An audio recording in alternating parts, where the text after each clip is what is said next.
ایمان کو کہا جاتا ہے اصول دین، عمل صالح کو کہا جاتا ہے فروع دین. اب اصول دین اور فروع دین کو اگر ملا دیا جائے تو بنتا ہے کل دین.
اس سے تینوں اس لیے کہا آپ نے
بھیجا ہے.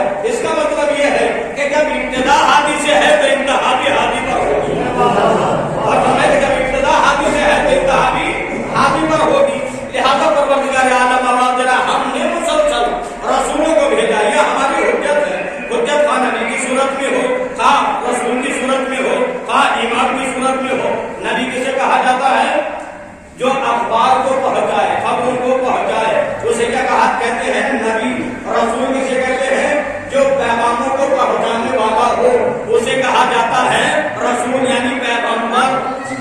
اور ہمارا کیا؟ پیغمبر یعنی پیغمبر جو پیغاموں کو پہنچانے والا ہو, اسے رسول بھی کہا جاتا ہے. توجہ دیجیے گا. امام کسے کہا جاتا ہے؟ جو آگے آگے چلے, راستہ بتائے. امام کے معنی نہیں ہوتے ہیں سامنے کے, اور ہمیں جو سامنے رہے, جو راستہ بتائے, اسے کیا کہا جاتا ہے؟ امام. یہ لفظ امام بتا رہا ہے کہ جب تک چلنے والے موجود ہیں امام کا ہونا ضروری ہے.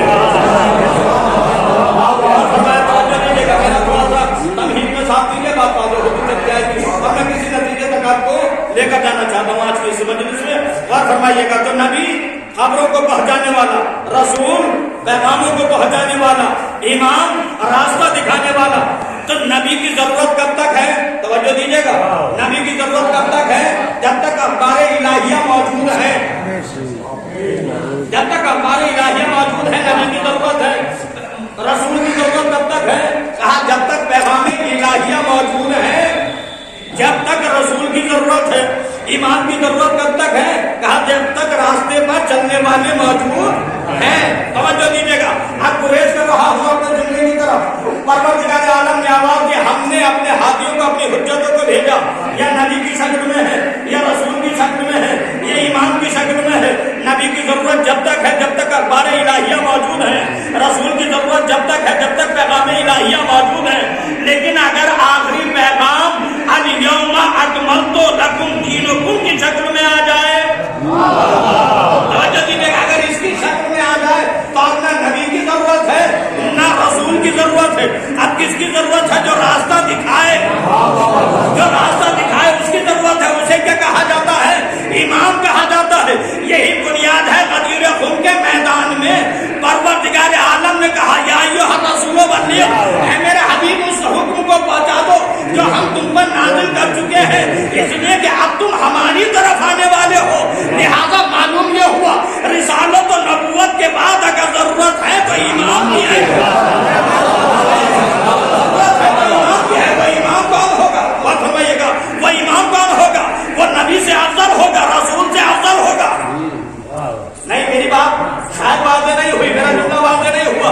میں بہت اعتبار سے ممبر رسول پر بیٹھ کر کہہ رہا ہوں. جانے کے نام ہمارے علماء, میں تو طالب علم ہوں, اگر نیچے بھی کوئی بات کہتے ہیں تو حق ہوتی ہے. ممبر کی تو بات ہی علیحدہ ہے.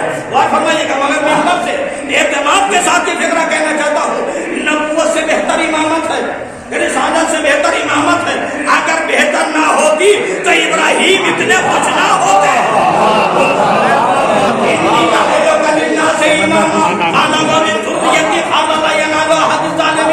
اے میرے ابراہیم ہم تمہیں لوگوں کا امام بنانے والے ہیں. کب؟ جب امتحان ہو چکا. ابراہیم ربہ بکلمات فتمہن قال انی جاعلک للناس اماما. تو وہ امتحان کس بنیاد پر ہوا؟ کہا کلمات کے ذریعے. توجہ دیجیے. نہیں میری بات نہیں پہنچی, میں آپ کے ذہنوں کو اجاگر کرنا چاہتا ہوں. آدم کا امتحان ہوا تھا تو انہیں کس کے ذریعے سے کامیابی ملی تھی؟ کہا ہم نے کلمات سکھائے. اور ہم نے کلمات سکھائے. وہ کلمات کیا تھے؟ تو سارے مفسرین نے لکھا ہے. توجہ دیجیے گا. سارے مفسرین نے لکھا وہ کلمے 5 تھے. کون کون سے کلمے تھے؟ کہ جناب آدم نے کہا پروردگار تجھے محمد کا واسطہ, تجھے علی کا واسطہ, تجھے فاطمہ کا واسطہ, تجھے حسن و حسین کا واسطہ مجھے بخش دے. اس کا مطلب یہ ہوا کہ پہلا باپ اگر بخشا گیا ہے تو پنجے تن کے کے وسیلے سے. اب اگر آدم کی اصلی اولاد ہے تو باپ کی سیرت پہ عمل کرنا ہوگا, اور اگر نالائق ہے تو کدھر بھی بھاگے پڑیے. یہ میرا اپنی فکر نہیں ہے. میں جو کچھ ذکر کروں گا وہ قرآن اور حدیث سے اس ایک لفظ